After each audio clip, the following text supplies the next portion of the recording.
പിരിവ് നിർത്തിയാൽ പാലക്കാട്ടെ സ്പിരിറ്റ് കച്ചവടക്കാർക്ക് നിലനിൽപ്പില്ലെന്ന് CMB സംസ്ഥാന സെക്രട്ടറി PK ശശി.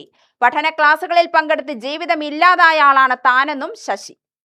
കാഞ്ഞിരപ്പുഴയിലെ UDF വിശദീകരണ യോഗത്തിലായിരുന്നു ശശിയുടെ പരിഹാസം. സ്പിരിറ്റ് കച്ചവടം നടത്തുന്നവരുടെ നായ അവർ പറഞ്ഞാൽ കേൾക്കും, ഉശിരുള്ള പാർട്ടി പ്രവർത്തകർ കേൾക്കില്ല. ലോകം മാറിയതറിയാത്ത ആളാണ് CPM സംസ്ഥാന സെക്രട്ടറി MV ഗോവിന്ദൻ. 70കളിൽ പഠിച്ച ഓത്തുപള്ളിയിലെ കിതാബുമായി ഇപ്പോഴും ക്ലാസ് എടുത്ത് നടക്കുകയാണ് ഗോവിന്ദനെന്നും അദ്ദേഹം പരിഹസിച്ചു. MV ഗോവിന്ദനാണ്. 1970കളിൽ പഠിച്ചു വെച്ച കുറച്ച് കാര്യങ്ങളുണ്ട് മൂപ്പര കയ്യില്. ആ കാര്യം എടുക്കുകയാണ്. മൂപ്പര് ഈ ലോകത്ത് മാറ്റം വന്നത് കുന്തിപ്പുഴയിൽ കൂടെ വെള്ളൊഴുകി പോയത് ഒന്നും മൂപ്പർക്ക് മനസ്സിലായിട്ടില്ല. മൂപ്പർക്ക് ഒന്നും അറിയില്ല.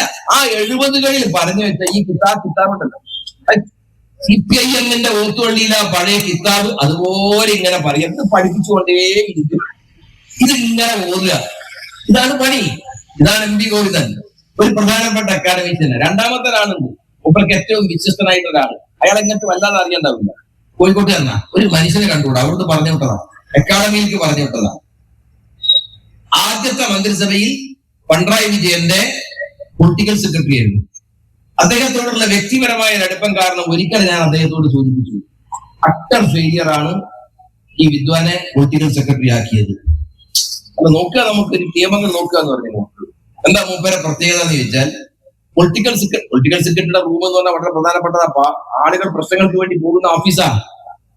മൂപ്പരെ പ്രത്യേകത എന്ന് വെച്ചാൽ ഒരു മനുഷ്യന്റെ മുഖത്ത് നോക്കില്ല. ഒരു 3-4 പുസ്തകം ഉണ്ടാവും എപ്പോഴും കയ്യിൽ. പുസ്തകം വിട്ട കളിയില്ല, പുസ്തകം കയ്യിലുണ്ടാവും. മൂപ്പരെ ഭാവമൊക്കെ കണ്ട ഏതാണ്ട് ഈ കാർൽ മാർക്സ് മയ്യത്താവുമ്പോ ഈ കിതാബൊക്കെ ഇയാളെ ഏൽപ്പിച്ചിട്ട് ഇതൊക്കെ കൊണ്ടുനടക്കുന്ന ഇവനെ ഏൽപ്പിച്ച മട്ടിലാണ് അവന്റെ നടത്തം. CPMന്റെ പഠന ക്ലാസുകളിൽ ഇരുന്നാൽ ഫോൺ എടുക്കാൻ പറ്റില്ല, ഭാര്യയ്ക്ക് പോലും വിളിക്കാൻ പറ്റില്ല. CPMൽ ന്യായമായതും സൃഷ്ടിപരവുമായ തീരുമാനമില്ല. ചർച്ച ചെയ്താൽ മാറി നിൽക്കാൻ പറയും.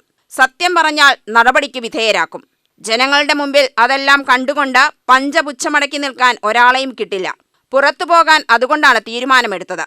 2023 നവംബർ മുതൽ പാർട്ടിയിൽ നിന്നുകൊണ്ട് തന്നെ പോരാടുകയായിരുന്നു. ഭരണം മാറിയില്ലെങ്കിലും പാർട്ടി വിടുമായിരുന്നുവെന്നും ശശി പറഞ്ഞു. എന്നെ നേരിടാൻ ഒരു DYSPയെ കൊണ്ടുവന്നു.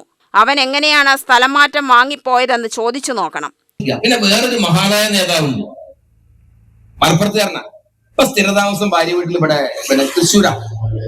ഞാനൊരു അഭ്യർത്ഥന ഉണ്ട്, ഇടയ്ക്ക് വല്ല പരിപാടി അയാൾക്ക് കൊടുത്ത് കാഞ്ഞിരപ്പുഴ കൂടെ കൊണ്ടുവരണം.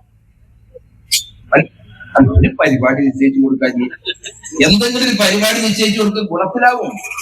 ഇപ്പോഴൊക്കെ ഒരു പ്രത്യേകത വെച്ചാൽ നടന്നു പോയ വഴിക്ക് ഒരു പുല്ല് മുളക്കില്ല. ആ വിശ്വാസം കൊണ്ടാണ് ഞാൻ പറയുന്നത്. വിജയരാഘവൻ വല്ല പരിപാടി ഉണ്ടെങ്കിൽ ഇവിടെ നിശ്ചയിച്ചു കൊടുക്കണം. നമ്മൾ തീരുമാനിച്ചു കൊടുക്കുക. ഒരു പൊതുപരിപാടി നിശ്ചയിച്ചു കൊടുക്കുക. 2 പരിപാടി കൊടുത്താൽ നമ്മുടെ കാര്യം വളരെ ഉഷാറായി.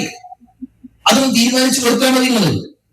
ഇതൊക്കെയാണ് ഇപ്പൊ CPIMന്റെ പ്രധാനപ്പെട്ട നേതാക്കന്മാരുടെ നിര. ഇവര് ക്ലാസ് എടുക്കുകയാണ്. Block panchayat vice president Joseph അധ്യക്ഷനായി. ദിലീപ് കുമാർ, അശ്വതി ചന്ദ്രൻ, പ്രൊഫസർ സലാഹുദ്ദീൻ, രാമചന്ദ്രൻ തച്ചമ്പാറ തുടങ്ങിയവർ പ്രസംഗിച്ചു. UTV news, Palakkad.